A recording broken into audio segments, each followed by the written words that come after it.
Nadia. I am a QHHT practitioner, which is Quantum Healing Hypnosis Technique. Same as Nicole, also a QHHT practitioner. It's a modality, for those that aren't familiar, modality that can only be performed in person. It was developed by Dolores Cannon. So a lot of you may have heard of her, seen her videos, read her books. Nicole and I are both located in suburbs of Melbourne, Australia. Nicole is also a past life regression therapist, aren't you, Nicole? And Yes. yeah, and that can be performed online as Online. well. Oh, I've got more people Yes, it's joining. not Yep. QHHT, but it's past life regression therapy. So it's it's Yes. slightly different, Yep. but that can be done online. So yeah. It can, yeah, and which is always handy. And she's also a published children's author. Do you want to tell us about that book?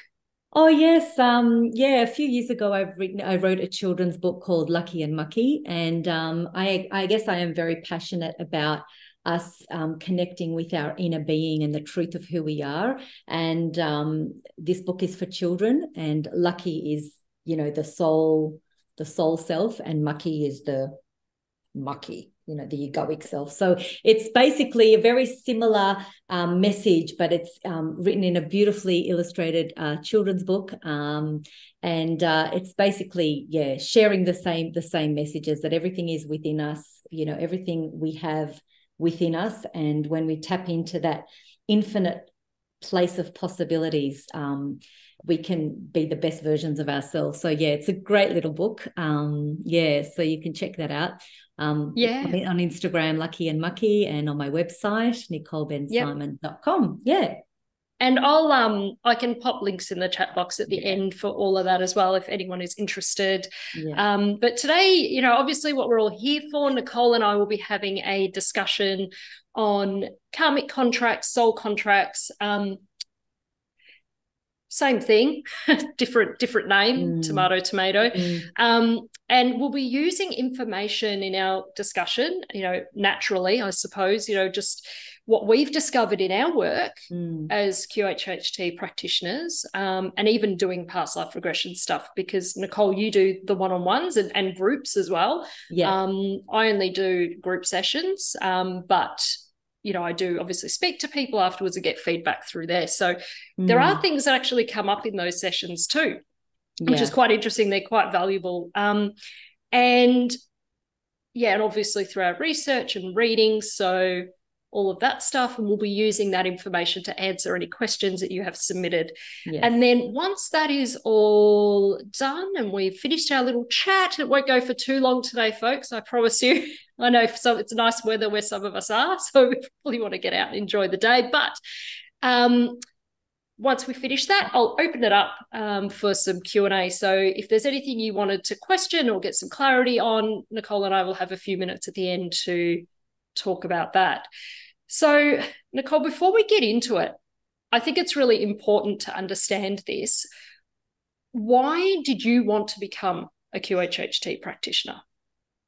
Well, for me, I always knew there was something more than this life. I knew that there was something bigger than me than I was told. And I guess about 10 years ago, when my life changed dramatically, and I left a 20-year marriage, I connected with a part of me that was not my human self, and I felt that there was a very strong message that I was receiving, that there was a karmic contract that was over, and it was a very difficult thing for my human self to digest. But as that message came stronger and stronger, I had to sort of like get to have that belief that there is something bigger that's showing me a different way. And my human self wanted to stay where I was, even though it wasn't where I was meant to be. And I guess, when I went on that journey, I did realize that there is something bigger within me that we all have within us, our higher self, our soul self, our God self, source, whatever you want to call it. But there is something bigger within us. And then I did actually have some past lives shown to me with the characters that were in my circle, like my family. and I was shown similar scenarios where I didn't empower myself, and what what eventuated from that. And then I got a very clear message that I have returned in this life to make a different choice.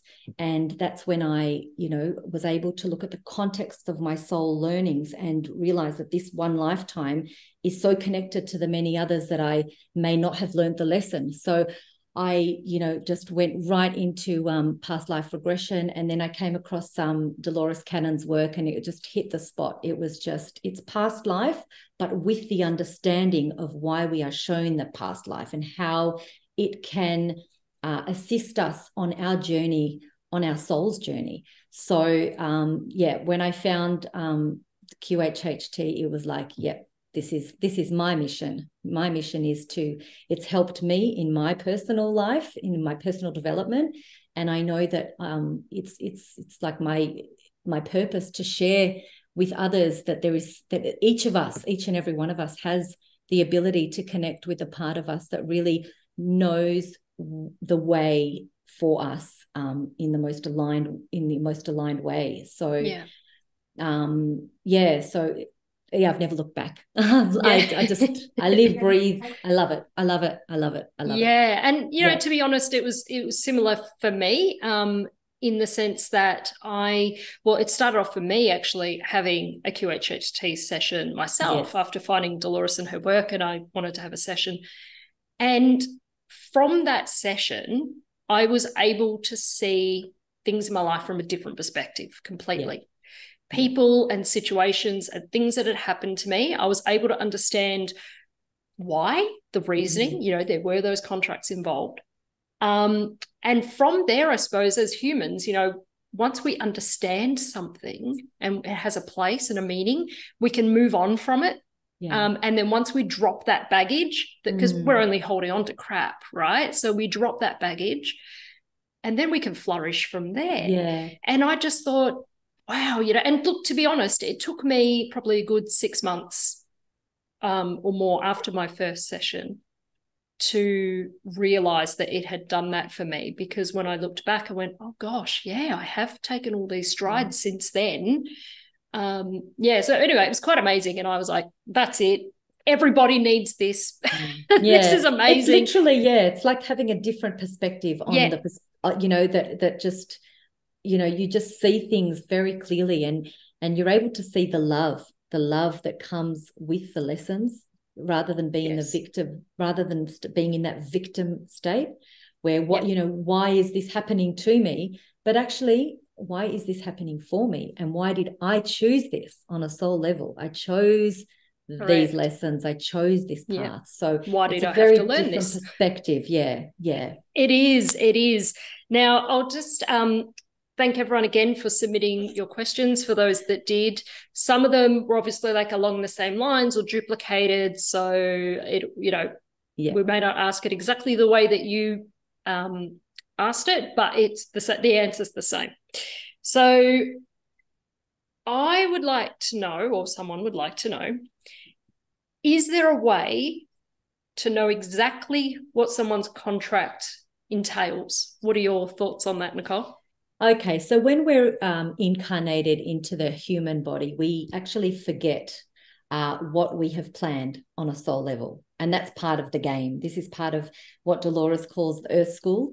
And so we're not given all of the information, because then we wouldn't be learning. So because we come in with that amnesia, we have to sort of work it out as life presents itself to us.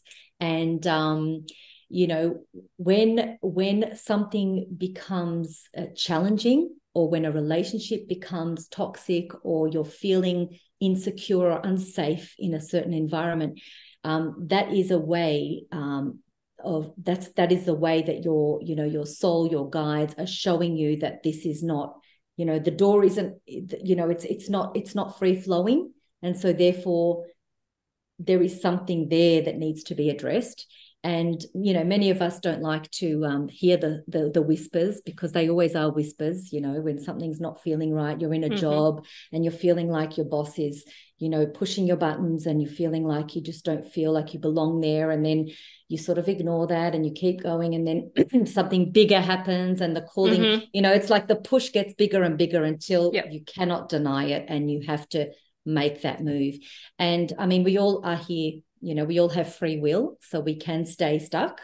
But when we understand that the more we're pushed into doing something different, that's our soul calling us to move. The ego wants to stay safe. The ego wants to stay where it is.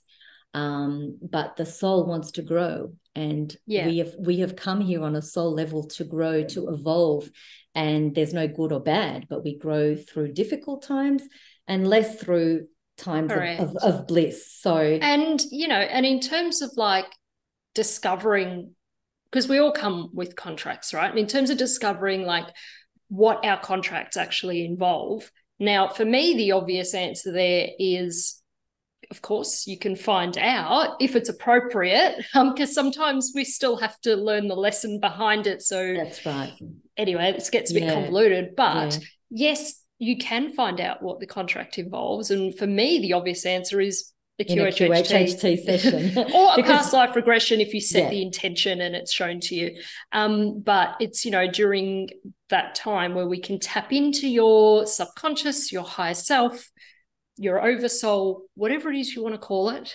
And we can, find out exactly what the contract entails. I had a client recently who, as an example, she had met a guy and they had formed a relationship, and it wasn't very long-lived, but they parted ways. Not parted ways under bad terms at all, but just parted ways, and she was holding on to that.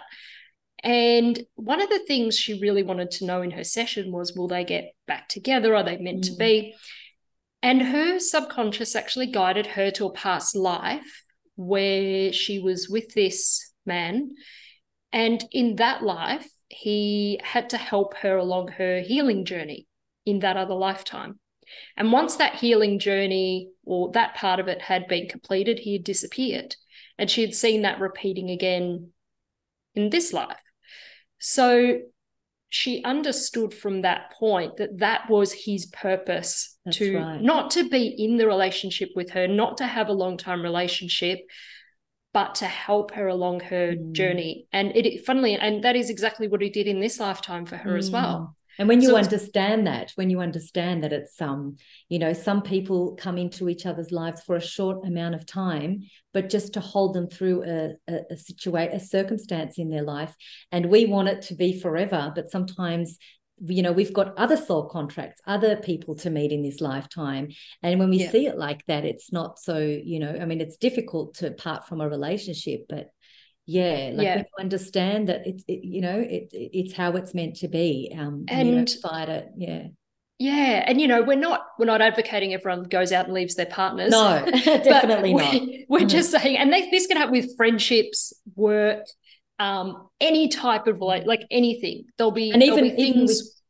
Even with children, we often find, if our child is challenging or something's going on, Dolores Cannon, she talks about, that soul contracts can be as such that in a past life, if let's say I murdered someone, they may come as my child who is disabled in this lifetime as the karmic repayment. So, I hurt them in that life. And then when I did a life review, I wanted to know what it's like to be on the other side of the coin. And so that I chose to come in and be a child that they have to look after. That's dependent on that parent. And in that way, they feel, it's like that balance. It's like, it's that. It's just I think a really sides. important thing to understand about karma in general and karmic contracts is that karma is not punishment or reward for anything. It is lessons. And the only way you are taught is through love, right? So as you were just saying, Nicole, you know, like if someone murdered someone in a previous life, it doesn't mean that that person's going to come back and murder them in this life.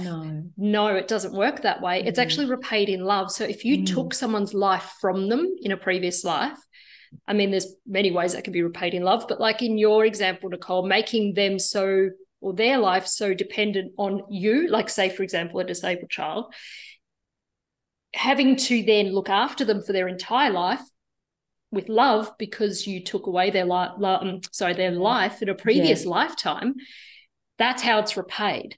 So it's not a tit for tat, and there's no punishment or reward. It is all done through love, and that's how karma's repaid. Yeah, and so it's unfinished business. It's unfinished business from another life where, you know, we want to balance out that energy. That's what it is. It's a balance. It's a yin and yang, you know. So that sort of leads me to someone else had a question on, you know, how do we know when karmic contracts have been fulfilled? You know, and what happens when that ends. So, you know, I know for me, you definitely know when a karmic contract's ended because either that person may leave your life, but you know they had that purpose for that period of time, like they served their purpose and they're gone. I don't know, what are your thoughts on that, Nicole? Yeah, I definitely feel that there is an energy pull and push where you just know, it's a feeling, it's a knowing that things are different. And, you know, when you can tap into yourself, even through meditation, to really understand, you know, why did that person, you know, what has that person come to teach me? You know, what have they come to show me? And, you know, often I have parents who come for a QHHT session and they'll say, you know, what did my son come here to teach me?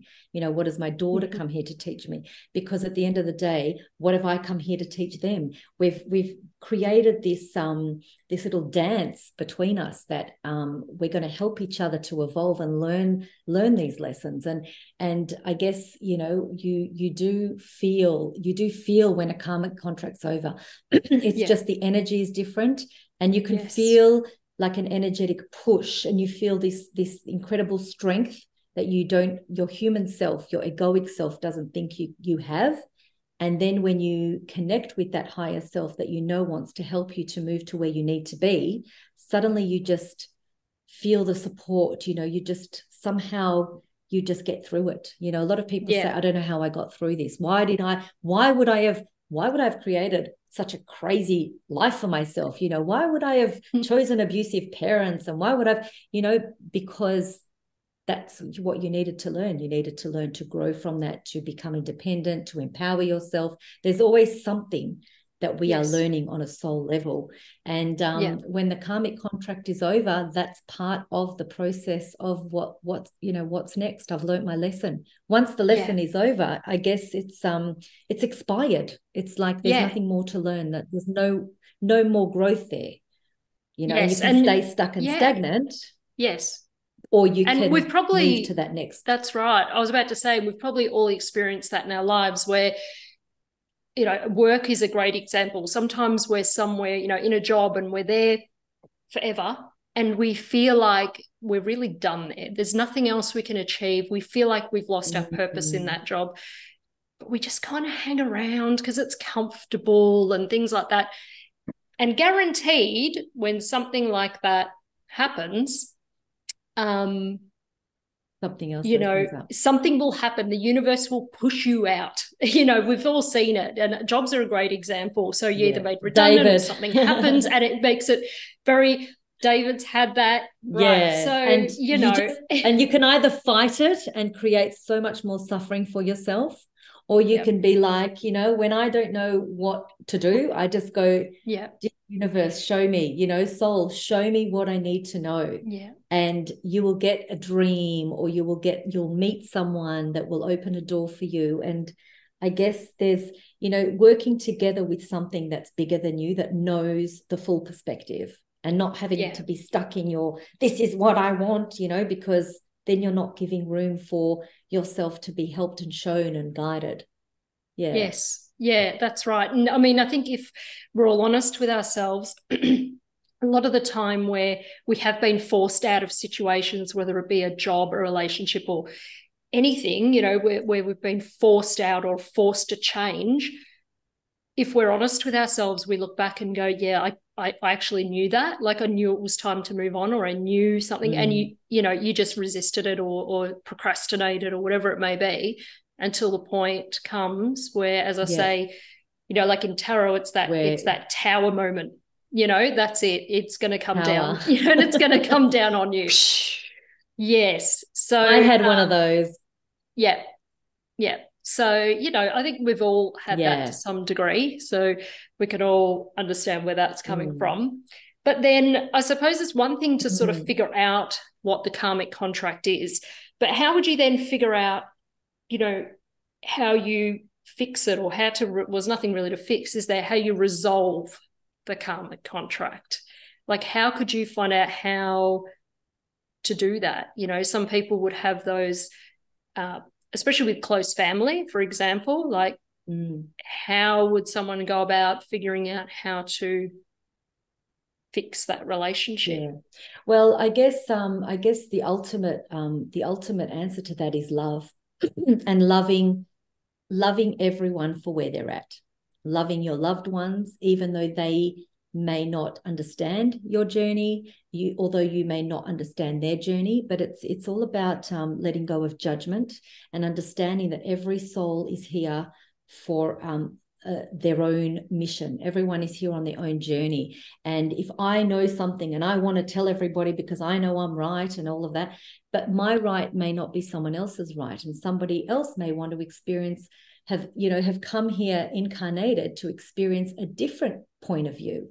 And so, you know, the ego wants to think it's right, but at the end of the day, my soul wants to experience growing and empowering myself, and another soul may want to experience disempowering themselves and being controlled. That may be what they came here to do.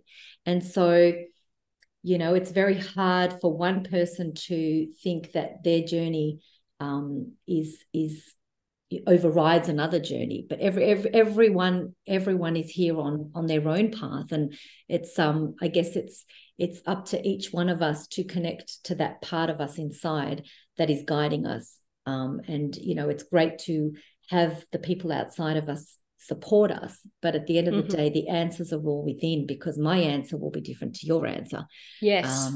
It reminds me of that saying, I'm probably going to get this wrong, but it's something along the lines of, before you help someone or assist someone, make sure you're not interfering in their karma or something like that, because sometimes people have to have the tough lessons, let's just say, because that's what they've agreed to. And sometimes if you hinder that and you try and help people too much, I'm not saying don't help people, God, but you know, if you try and interfere, you know what, it's just going to keep coming back on them and back on them and back on them until they learn the lesson. If you keep interfering, you're just delaying the process. And as a parent, naturally, as a parent, for me, you just want to save your children, you want to save your loved ones, but actually if they came here to learn certain lessons, you're actually taking that away from them, you know. So it's really important to understand. By taking that away from them, you're actually they're going to have to repeat creating it. more karma. So that's why they call it the wheel of karma. So one of the reasons it's called the wheel of karma. So it's just quite interesting. Actually, someone had a question. I thought this was a good one. So with karmic and soul contracts, they wanted to know, are they allocated to us, or do we choose what will be in our contracts? Like, is it a collaboration between souls, or is it just given to us? Well, Dolores talks about that, and she talks about how we're in Earth School and we're playing, we are the actor, the producer, the director of this play that we are in. And so before we incarnate into the body, into the personality that we choose, into the country, the parents, we choose that life. We literally create a life. And when we're in the creation of that life, we're sort of sitting in a boardroom meeting with all these other souls, and I'll be thinking, okay, well, I want to know what it's like to lose everything that matters to me. So will you come in and be my husband and take everything from me? And will you come in and trick me and take my money, and will you do this, or whatever it is.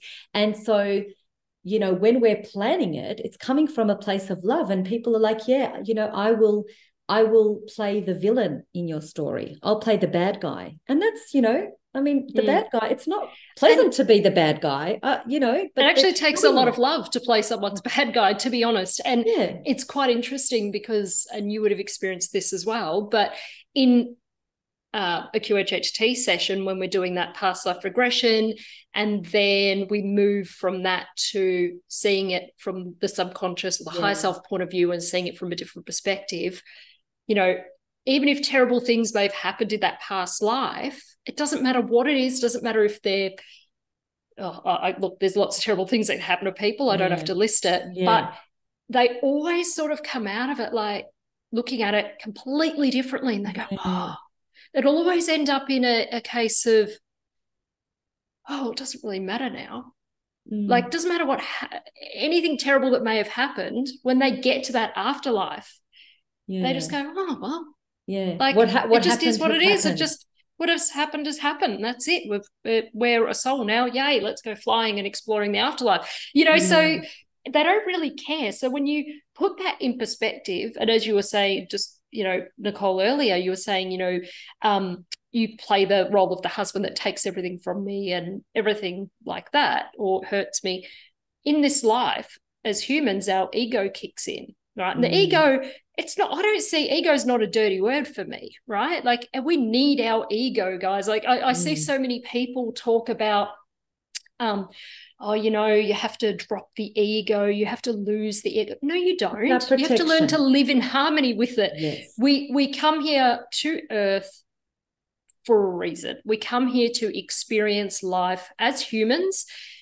Part of that is having an ego. Like, you're the ego side. You can't get away from that. But the ego is very protective of us, right? So that's what its job is. It's there to protect us. So it wants to keep us safe all the time. And it wants to, that's the part that will always make the safe decisions. And I guess it's knowing where the ego doesn't serve you on a soul level. That's where it comes to. It comes to the part where you can listen to your ego, but then the soul, I guess the soul voice is quieter. It's more sort of in the background.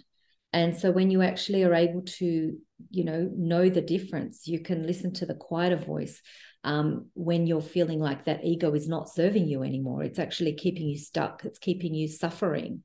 Because it's trying to keep you safe. Yeah, and which ultimately safe is not, always. Yeah, it's not going to lead to growth. Yeah, absolutely. So I am Melinda just said ego is the polarity and the contrast. Yeah, it is, and we do need that here. That's what we're here to experience, and that's probably one of our lessons for everyone is balancing that, because I know in a regression, when people finish that life and they move on, and sometimes depending on the client, they may want to go and explore the life between lives before we get to the higher self part, and the subconscious part. And always in there, it's like the human ego gets dropped off to the side, and they see it all completely differently. They see it all from that higher self perspective. And, if that's what it's like when we part, like whenever something bad happens to me, I always just think, like, to put it so bluntly, I just think, will that matter when I'm no longer here? No, it actually doesn't, but to experience that in a regression yourself, I know, speaking from my own experience, I mean, I've had some pretty horrible past lives. Like, in one in particular, I was not a very nice man, and I was quite nasty. And but being able to see that for what it was and the lessons that I learned, and not take it, not take every, it's like not take every act too seriously, because it's all about the bigger picture.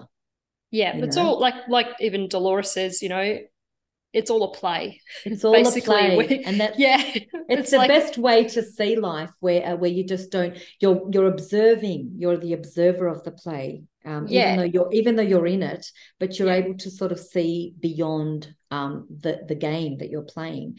And often, often we do come in with soul pods, with the same members. So often when people go into a past life, I will say to them, let's say, someone's, married to someone, and I'll just say, do you recognize your husband?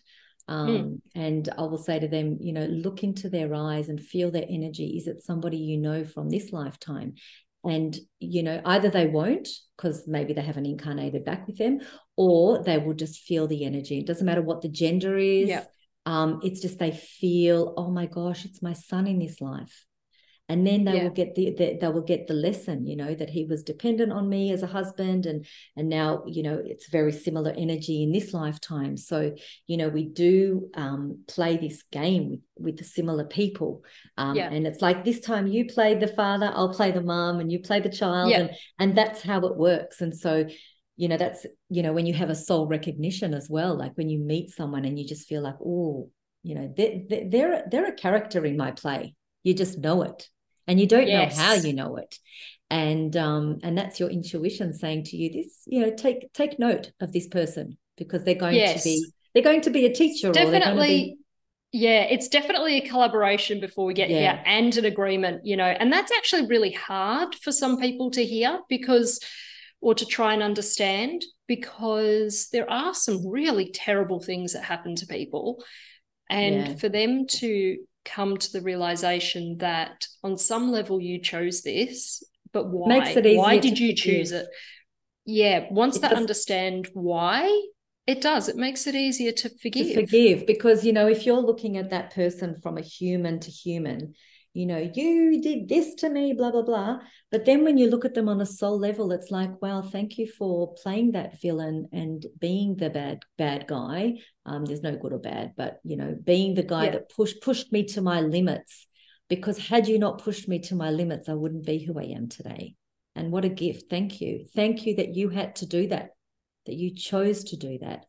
I can see that that's resonating with some people. And I was thinking, wasn't all that long ago, actually, maybe last month, or anyway, I had a client who honestly had probably, I want to use the word worst, the worst life I have ever heard of. Like, I'm talking abuse from everyone, almost murdered, the torture that this girl endured, all this stuff. And I actually said to her, like, we'd obviously built up a bit of a rapport, and I'd actually said to her, if someone asked me if I had to wave a magic wand and take all that experience away from you, I said I wouldn't do it. Yeah. And she said, no, she said, neither would I. She said, I'm the happiest person.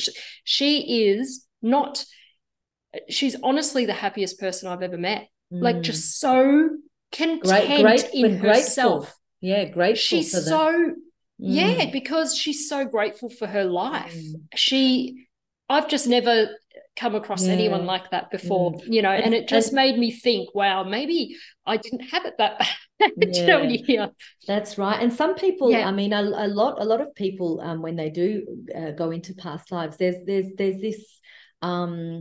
this persecution energy that they may be clearing in this lifetime that may have happened in many past lives, where, like, let's say you were a healer and you were very intuitive and you were burnt at the stake, in the medieval day, you were called into the center of the town and murdered for having these incredible gifts. And so in this lifetime, you would be like, oh no, not doing that. No. I remember how that story ended. And subconsciously you remember, right? Not consciously, until you have a session. Yeah. And then it's like, then the higher self will say yes, but you're actually clearing that. So in this lifetime, you don't have to fear coming into your power and coming into your intuitive abilities. You are here to be a healer. So this is why you're here, so we can clear that persecution energy, because it's done. It's done. Now it's safe. Now it's safe for you to be who you need to be. And this is where we're clearing that energy that has been carrying with you. And so it's incredible how when you clear it, you can really step into who you are, because you don't have these barriers. Correct. these And I think Yes. with karmic, I think you mentioned it before, you know, sometimes we come across people and you think, oh, you're a part of my story. That's actually a really good way to put it, because, you know, for me, that's how I know I have a karmic contract with that person, right? Yeah. So, and I know we've all experienced this. I doubt there's anyone here that will say they haven't, where you meet someone for the first time, you just, you know, you meet them or you see them across or whatever it is, and you're immediately drawn to them and you don't know what it is. And it could be a drawing in a positive way, and it could be a negative way too. So you might meet someone and think, I don't like you. Yeah. I don't know why. I have no reason not to like you. I've known you for 2 seconds, but I don't like you, right? You've got to wonder, like, there's a reason behind that, guys. Yes, like, you don't just dislike someone, like laying your eyes on them and go, I don't like you. No, your soul recognizes that soul. So I think, what has this person done? Like, my immediate thing is, oh my God, I don't think I like you. Yeah. And then my brain flicks to, what did you do to me in a past life? Like, why don't I like you? Yeah. But then it's interesting taking that perspective, because then I don't not like them anymore. I'm like, okay, that was in a past life, but I still want to know them, because I feel like, okay, if you've crossed my path again in this lifetime out of the billions of people on the planet, we still have to connect somehow. Right. And sometimes there's a healing involved in that, in, you know, that person serving you coffee, and it's like, you know, you needed to clear that contract, you know, whereas, you know, it's like you need that positive interaction with them. Yeah. And it may be like a 5-minute meeting where you never see them again.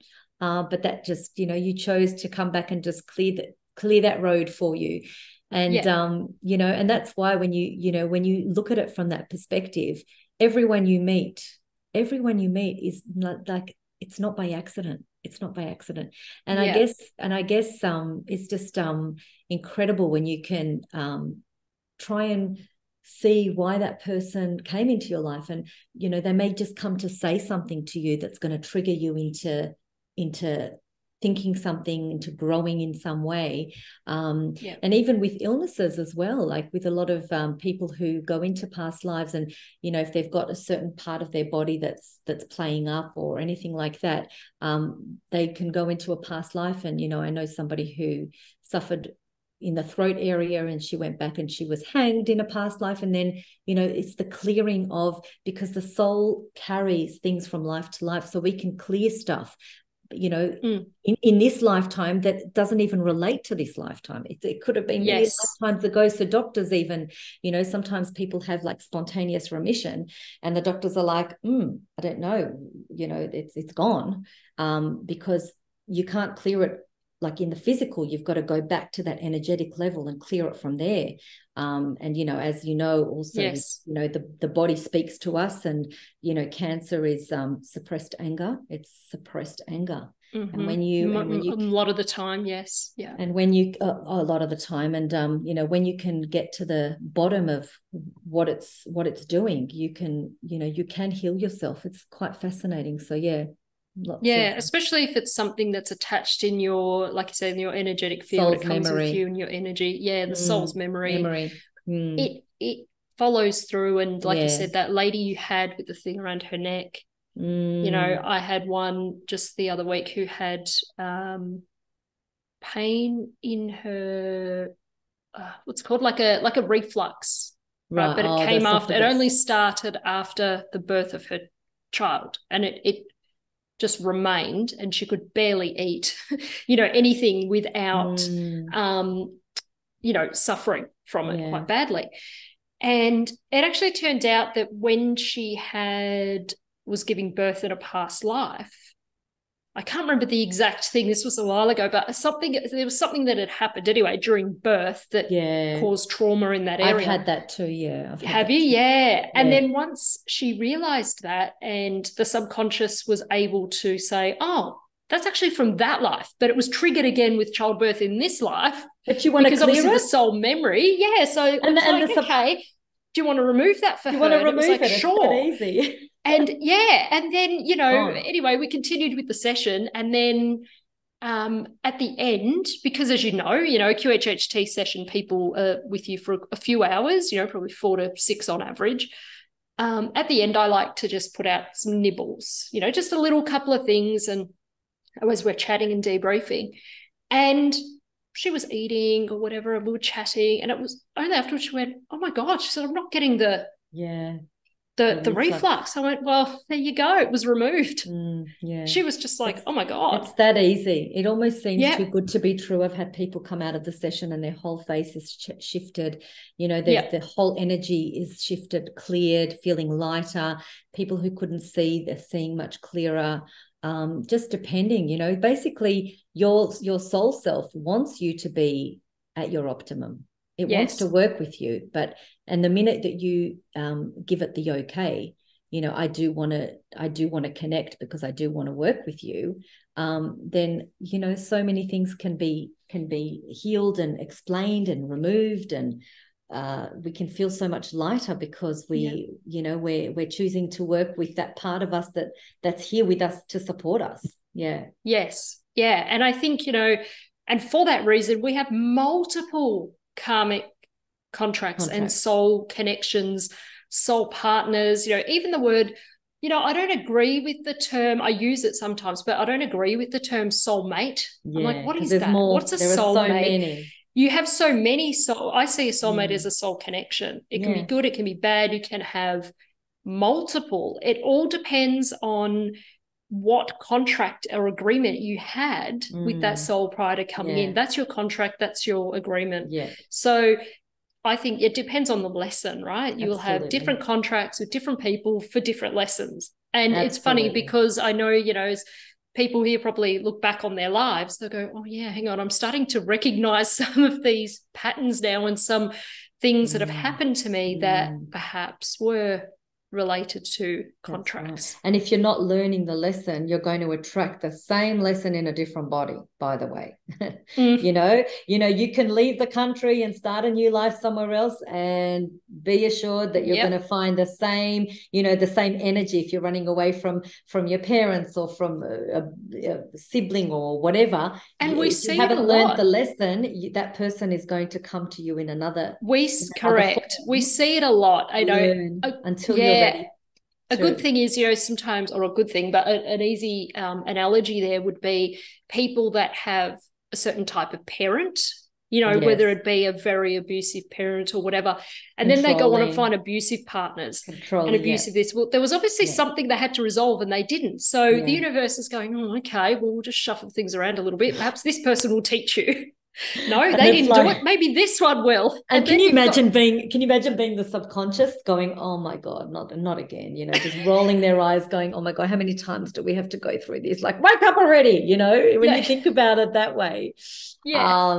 It's frustrating, I guess, watching the same person doing the same thing again and again when you're like, and it's so good when people can realize it. So, I mean, it happens in I know in my group past life sessions too, and particularly in the QHHT one-on-ones, where you see people like, "Oh, I just keep attracting the same kind of partner, and I meet them, I think they're great, and they end up all the same, they're all the same and whatever." And I'm like, no, not all men are the same, or women or whatever. But and then they'll see an experience, they go, "Oh, I get it now. This is why I'm attracting that kind of person." Because you need to learn how to empower yourself, or how to stand in your truth. And there's so much that you're needing to learn. So many different. And once you learn that lesson, those people may come into your life, but you will pick up on those red flags really quickly. "Oh no, I recognize this. Not for me." And you won't buy into it, and you won't develop a relationship that's going to get you in the same place again. So it's like having that intuitive knowing that, "Oh, they're sending me a test. Oh, how sweet. I'm not falling for it." Exactly. We do ask the subconscious, how is her body doing? Are there any blocks anywhere? She has issues with her knee. What can she know about that? And the subconscious will say, the right knee, it's to do with the present, or it's to do with she's not moving forward. She may be procrastinating. And once we've talked about all the ailments in the body, then we can take ask the subconscious, the higher self, to take them to the healing temple, and they can receive an incredible healing. And it's actually, you usually feel tingling, you feel energy. Yeah. I had and it does vary though between people, don't you find, Nicole, like the way that it's done? So when we use the term the subconscious, right? We use that term because, I mean, that's what Dolores called it. So we've heard it through our training, we've heard it all the time, and we just repeat it because it's habit, right? But it's not the subconscious that psychiatrists or psychologists refer to. That's a very childish part of the brain. Yeah. The subconscious we're talking about, some people even call it the higher self. I was actually just having this conversation with a client yesterday after her session. Some people even call it the higher self, and I do as well. But it is really so much more than that, because the energy that you tap into in a quantum healing hypnosis technique session, it's an energy that it really is an all-knowing energy, and it connects all of us. And the reason it actually came up with a client yesterday was because first time she's ever had QHHT, right? And when I was chatting with the subconscious and I was asking it to provide some healing for her, and in her case, it was more of a mental healing. She had a lot of fears, a lot of blocks, and it was shown to her why she had them. And so I was clarifying with the subconscious about, well, is that, that's where it's come from. I make sure that fear has no purpose in this lifetime now, because sometimes things do carry through for a purpose. So you need to leave them be where they are, right? So in this case, the subconscious, it advised that no, it has absolutely no purpose. It's basically just carried over.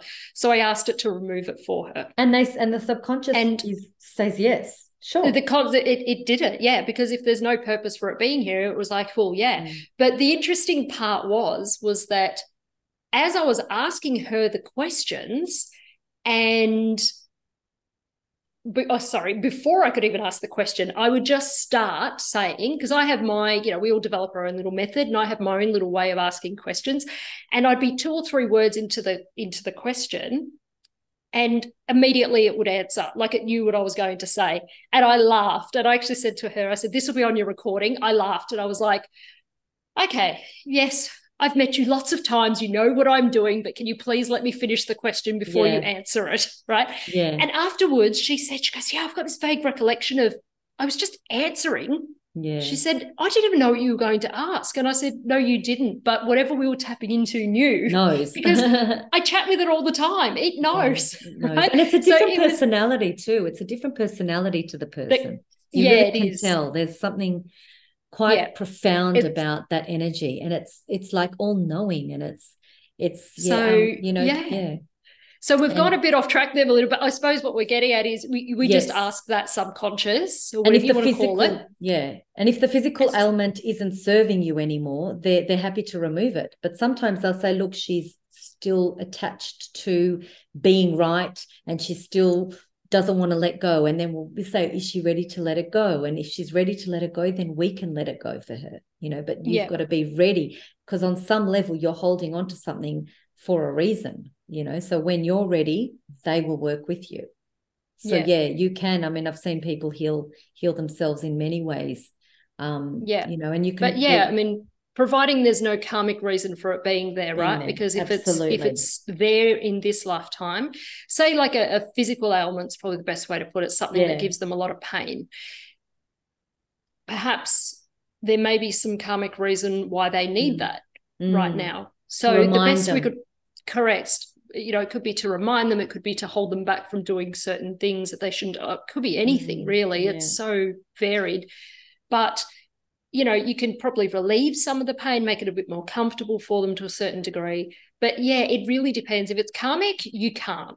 You can't remove it. But in a lot of cases, it's not. It's just leftover, carried over energy. Yeah. And I guess, I had somebody who had problems with her right wrist, and she never understood why. And then in the session, it came up that it's to do with your mum, and it's to do with your relationship with your mum, and you've got to let go of, the energy.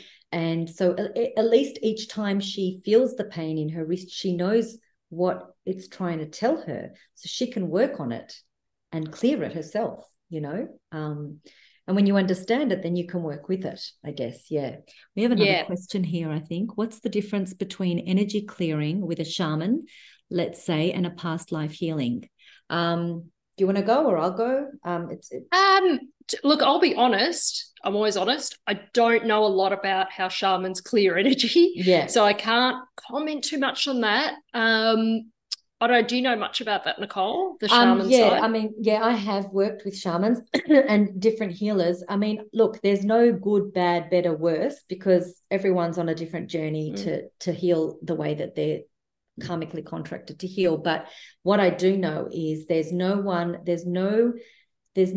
that knows you better than your higher self, than your soul self, because when you're working with someone else, it's your energy field and their energy field, and they're working with you, but it's through the filter of who they are and their energy and their beliefs and whatever. And it works for lots of people. For me, when I found QHHT, I felt like there is no better person or no better part of me that knows me than myself, the big me with the capital M. And the little me human is being healed by the big me. And, it's literally, I mean, what could be closer to your truth than the big you and the little you, and that way you're containing it within your energy field. And, the big me knows everything. It's like, it's the library of the many me's that I've been.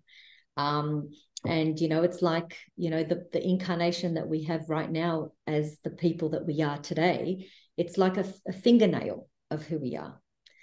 Yeah. So for me, I did try many different modalities and healers, and they do work, and they've definitely helped me in so many ways. But when I found QHHT, whenever I need to get answers, I just tap into that big me and go, okay, I need some info about this, this, and this. And I love that I can do that with me and keep it, Yeah.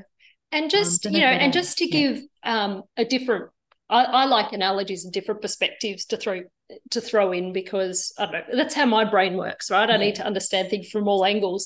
And I remember learning a while ago, and don't take my word for this, guys, Google it. It's a thing. I think this was discovered about 6 or 7 years ago, that we as physical people, I think even other things like matter and everything, but as people, this is so hard to comprehend. If they look at your cells through, I don't know, one of those super duper microscope things, I think it's like 99.99999, I can't remember how nines came after it, of what your cell is nothing. Like, it's not visible. They said if you removed all of that, this is the mind-blowing thing, please Google it, don't take my word for it, but if you removed all of that unknown matter, and a lot of us know that as the quantum, if you remove that, what you see as yourself as a person would fit into a speck of dust. The physical matter, like, it is just mind-blowing stuff. You go, what do you mean? What do you mean? Like, what, all my hair and my legs and my arms and my ass that I can't lose weight from and everything, you're telling me that's going to fit in a speck of dust, right? Like, how? But it's, I don't know, it's science. They've actually looked into this. So when you, because we are energy. Think of it, we are energy, right? So when you think of it from that, we are a soul in the human body. We're not just a body that has a soul. Like, we are the soul. The soul is what where we started, and that's the part that just comes in to use the body, like the meat suit. Okay, I'm going to play this character in this lifetime. And then the soul is the one constant. And that's when you're tapping into the part of you that's been all of the different yous and knows why you've chosen this life. It's quite interesting when you, it's really hard to comprehend. It is hard to comprehend. Bigger. We're so much bigger than what we think, and we're multidimensional. We're multidimensional beings. And here in the 3D, we're in the 3-dimensional reality. But when people do a QHHT session, I mean, I've had people go into the 12th dimension. I've had someone go into the 99th dimension. I ask sometimes, and it's like their God self. It's the part of them that's, able to do anything for them. Yes. So you're actually connecting with the higher dimensions of the soul, you know. And from that place, everything is possible, because, you know, we just don't even know what we're able, you know, we are telepathic. We've got so many incredible gifts that have been suppressed, or that we haven't been told we, you know, are useful. But the more we start to believe in it, I mean, everyone almost that I know has had a you know, an instant where they've thought of someone and then they've called them, or, you know, they thought of a friend that they hadn't seen since high school and bumped into them in the street. That's telepathy. That's like connecting to that field of, you know, it's like on a soul level, you've connected, you know, you've thought about someone and you've brought them in. And when we're asleep, a lot of the little conversations of the higher selves connect when you're in your sleep. And that's when you're creating new contracts and changing things around. And it's like, you know, so it's so much bigger than what we think, you know. So, you know, connecting to your dreams, having a dream journal, that's really helpful as well. Like there's so much. And of course, if anyone is around Melbourne who would love a QHHT session, you can reach out to Nicole and I.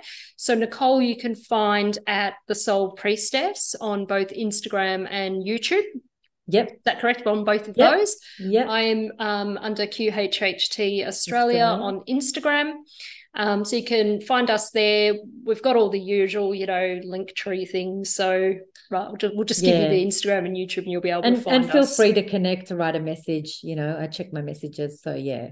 And and if you found this really beneficial, and you want to leave us a review, or you want to put something on Instagram and tag us, we'd love that. We love people sharing their experience, you know, because the more people we can bring into things like this and help open people's eyes up to this experience, and to this world, and you know, it's a collective job we're here to do. Yeah, it's a collective job. We're here to help each other and to be in service to humanity, to help us to, you know, grow through the traumas and release them, so that we can show up in the world and be the best versions of ourselves, so we can help elevate the consciousness of humanity. So it all works, you know, it's all working to a purpose that is for the greater good of all. So please, share with friends, you know, let's help to wake each other up and empower each other and be the best versions of ourselves that we can be,